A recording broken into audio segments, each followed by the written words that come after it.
Sagittarius, welcome to your monthly horoscope for May 2024. My name is Adina. I'm an intuitive astrologer, and in these monthly horoscopes, I go over all of the major themes, topics, and energy you will be navigating for the month ahead. Now, don't forget to like, share, and subscribe if you align with my energy and enjoy my content. So let's get right into it. So, starting the month off, we're definitely entering May with some new energies. We had Mars enter Aries and Venus enter Taurus. Now, Mars is the ruler of Aries and Venus is the ruler of Taurus. So, we have Mars and Venus in their home signs. This is really great for motivation, willpower, and drive, having Mars in its home sign of Aries. So, we are all kind of gaining some energy back. I feel like the last month and a half, being eclipse season, Mercury retrograde, and also having Mars in Pisces, we've been a little energetically depleted. So it's kind of nice to have this energy shift. Now, you want to know if Mars is your most malefic planet or not to see how this energy is expressed. So, for example, if you're born during the day, Mars is your most malefic planet. If you're born at night, Saturn is your most malefic planet. So having Mars in the fifth house the fifth house rules children, creativity, passion, romance, hobbies, interests. So there may be more focus on these themes and topics. There could be conflict with children. It really depends on how this energy is expressed. Having Venus in the sixth house may have you be focusing more on the sixth house rules, work, health, and daily routine. So maybe you're, focusing more on your health or wanting to start some new nutrition habits. Now, on the second, we have Pluto stationing retrograde. So we had Pluto enter Aquarius back in January, and in February, we actually had all of the personal planets enter Aquarius and form conjunctions to Pluto. So as the planets kind of connect to Pluto through transit, as you can see, Venus is coming off of a square. Mars is going to have a sextile on the third and the fourth. You want to know what was seeded or created at the time of the conjunction because this can show you what these aspects are going to bring or these transits are going to bring. So, for example, Mars had the conjunction with Pluto around February 13th and 14th. So, what was started then? What was going on? What were you moving through? There could be some type of opportunity that you're wanting to take action with around what was seeded. These are like new moons for the planets. Now, on the 6th, we are going to, sorry, I just want to clear that up because I just got this thing to clear. So when we have conjunctions with planets, it can be like a new moon. So that's why you want to pay attention to whatever is seeded or created or started at the time of the conjunction between those planets. I hope that made sense. I just wanted to clear any confusion up. But on the 6th, we're going to have Mercury form a conjunction to Chiron. Now, I did post a Mercury retrograde video on my channel. You can check that out where I get really deep into these energies. But this is going to be the third and final conjunction between Mercury and Chiron. So we've had a lot of Chiron activations. That solar eclipse that we had in Aries on April 8th was conjunct Chiron. So there was, I feel like the last month there's been a lot of triggers and activations around healing, insecurities, traumas, old wounds, old vulnerabilities. So when we have Mercury conjunct Chiron the third and final time, there might be some clarity around or there could be some clarity or an understanding around the healing process or whatever you've been moving through around healing and whatever was triggered for you. Now, on the 7th, we have our new moon in Taurus. So you have Taurus in the sixth house, which is work, health, and daily routine. So this is a great time for you to set intentions around those themes and topics. And this is a very powerful new moon because we have the ruler of this new moon, Venus, in Taurus. So I will be making a separate video going into the chart for the new moon and also getting into all 12 rising signs. So make sure you watch for that. But once we get to the second week of May, on the 13th, we have the Sun conjunct Uranus.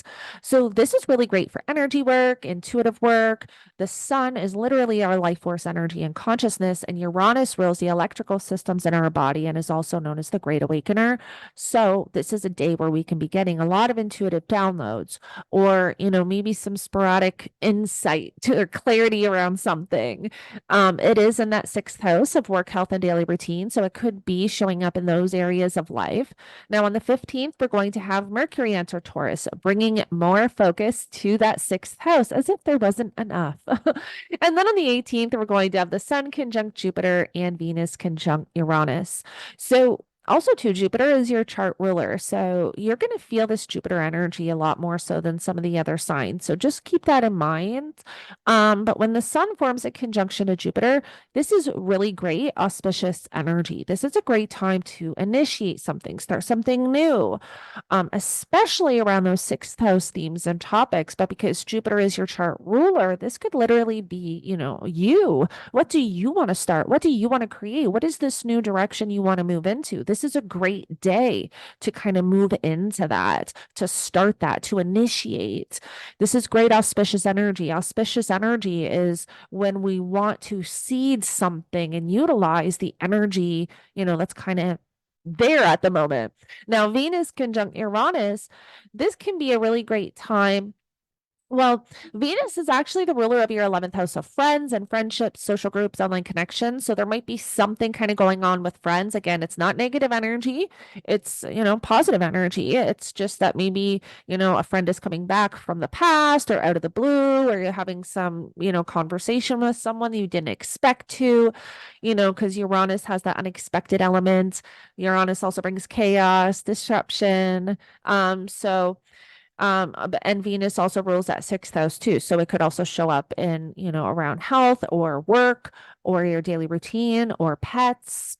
Now, on the 18th and 19th, we have Mars forming a conjunction to the North Node. So you have had a lot of changes and activations in your fifth house and 11th house with these eclipses. So what was triggered for you with the solar eclipse? What new has been showing up in this area of life? Again, the fifth house rules children, creativity, romance, hobbies, interests, what you're passionate about. When we have the North Node conjunct, or when we have Mars conjunct the North Node, this is when we all get fire under our ass. We already have this powerful Mars and Aries, so we have this motivation. But now, when Mars connects to the North Node, it's like we have this internal need and desire to go after something, to initiate, to move into something new. Now, once we get to the third week of May, on the 20th, we have the Sun entering Gemini. So you have Gemini in your seventh house of relationships, partnerships, one-on-one connections. So now there starts to become more focus on relationships. On the 22nd, we have Venus forming a conjunction to Jupiter. So we have both benefic planets coming together. This can be, this again is very great auspicious energy. This is a great time to start something new, to seed something. On the 23rd, we have the full moon in Sagittarius. So you have Sagittarius, this is your full moon. So this is lighting up your needs, wants, and desires. The first house represents your character, your personality, your physical body, your appearance, your perception on reality. That first house is literally you. But think back to 6 months prior. What did you start? What intentions were you setting at the time of the new moon in Sagittarius? Now is when you can see those intentions come to fruition. Now we're also going to have the Sun form a trine to Pluto. So the Sun being in your seventh house of relationships, forming a trine to Pluto. Now, again, think back to January, February, when we have the Sun conjunction to Pluto. The Sun also rules your ninth house of higher education, higher knowledge, long distance travel, philosophy, belief systems, religion. Publishing is also in the ninth house. So, this trine can be affecting those areas of life, but this can be very transformational because it's Pluto. Now, we also have Venus entering Gemini. So Venus is going to enter your seventh house of relationships. Again, really great for relationships. And then on the 25th, we have Jupiter entering Gemini. So Jupiter stays in one sign for roughly 12 months. It takes Jupiter roughly 12 months to transit each sign. So we've had Jupiter in Taurus since last May of 2023, and now we're going to have Jupiter in Gemini until next June. Actually, June 9th, 2025, we will have Jupiter in Gemini. But this is bringing, amazing opportunities around relationships, one-on-one connections, business partnerships. This is a great time to start connecting with other people. Jupiter in that seventh house, Venus in that seventh house, I couldn't really ask for better energy for you around, connecting within relationships. And then we get to the final week of May, and on the 29th, we're going to have Mars form a conjunction to Chiron.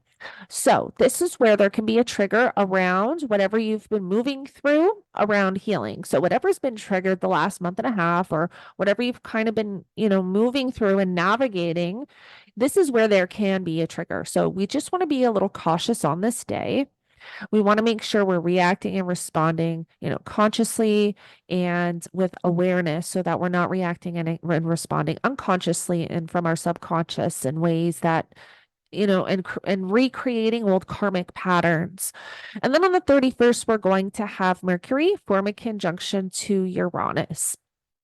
And so when Mercury forms a conjunction to Uranus, this is where we can feel very anxious. This is great for intuitive downloads and intuitive downloads and intuitive work. But because Mercury rules our mind and our thoughts, this is where it might just be a little challenging to slow our mind down and focus on this day. So I do recommend, getting your feet on the ground, doing a lot of earthing, drinking a lot of water, eating a lot of rooted vegetables, just to help kind of stay grounded with that energy. And then from May 30th to June 2nd, we're going to have Jupiter form a trine to Pluto retrograde.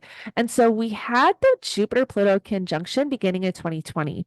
So think back to that time period. There's definitely going to be a lot surfacing collectively with this energy, but think back to what you were navigating beginning of 2020, the first half of 2020. What was showing up for you? There could be something transforming in this area of life. There can be something transforming around whatever you were moving through back then. So, yeah, pay attention kind of to what starts to show up for you the end of May. So, Sagittarius, thank you so much for joining me. I hope this helps you move through the month of May and at least get a really good idea of, what you may be navigating for the month ahead. Don't forget to like, share, and subscribe if you align with my energy and enjoy my content, and I will connect with you in the next one.